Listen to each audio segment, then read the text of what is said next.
Salut, bienvenue dans cette vidéo où je vais aborder les causes de l'hypertension artérielle.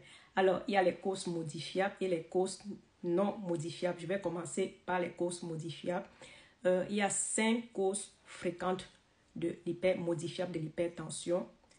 L'alimentation trop salée et l'utilisation des cubes alimentaires. Ces cubes alimentaires et le sel, vous savez, c'est le sodium. Il y a du sodium en excès, ce qui permet la rétention de l'eau dans les vaisseaux sanguins et peut entraîner l'hypertension. Nous avons l'obésité et le surpoids.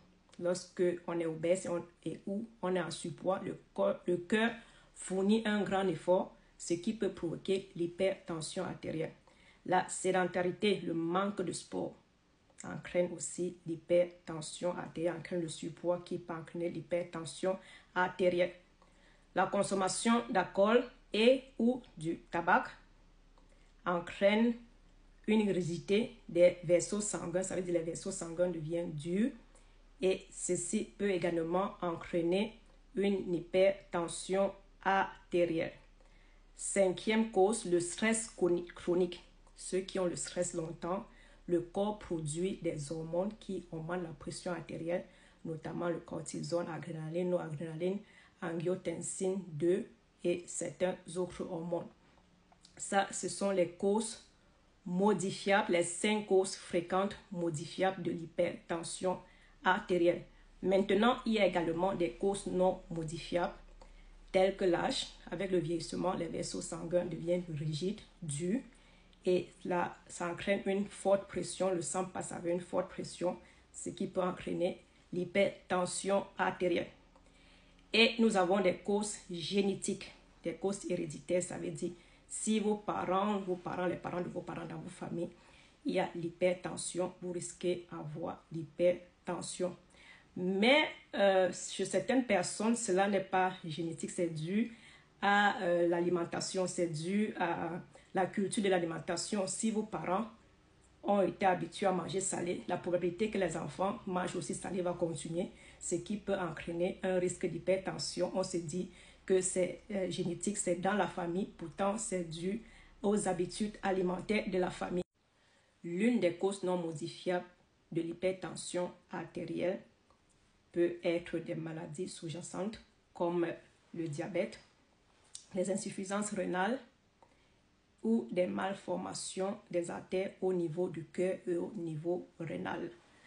Bon, voilà, c'était tout sur les causes fréquentes, modifiables et non modifiables de l'hypertension artérielle. Pour ceux qui sont abonnés à mon compte TikTok ou qui me suivent, savent que j'ai commencé comme ça une série de vidéos pour sensibiliser sur l'hypertension. Et il y a des questions qui sont revenues fréquemment. Comment arrêter le médicament de l'hypertension? Comment améliorer l'hypertension? Je vais faire une dernière vidéo de cette série parlant des méthodes naturelles, les suppléments alimentaires pour améliorer sa tension. Mais cela n'est pas une garantie que quelqu'un ne doit plus prendre son médicament de tension.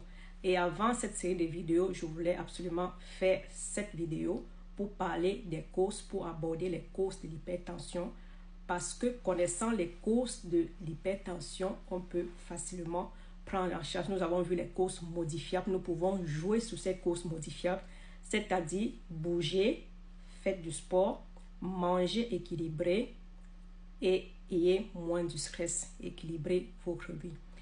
Donc, c'était tout pour cette vidéo. Je suis Dr Kilewe Piga, je suis médecin généraliste, je suis également entrepreneur. Je réside et j'exerce en Allemagne depuis bientôt 11 années et j'exerce dans mon propre cabinet médical depuis 2 ans. Si cette vidéo t'a plu, tu t'abonnes, tu partages. Si tu sais que ça peut aider une autre personne, partage et reviens pour suivre la dernière vidéo sur cette série qui va parler de la prise en charge de l'hypertension artérielle par des méthodes naturelles. La prise en charge spécifique par des médicaments se fera par votre médecin sur place. On se dit à très bientôt pour une nouvelle vidéo santé ou sur l'entrepreneuriat. Ciao!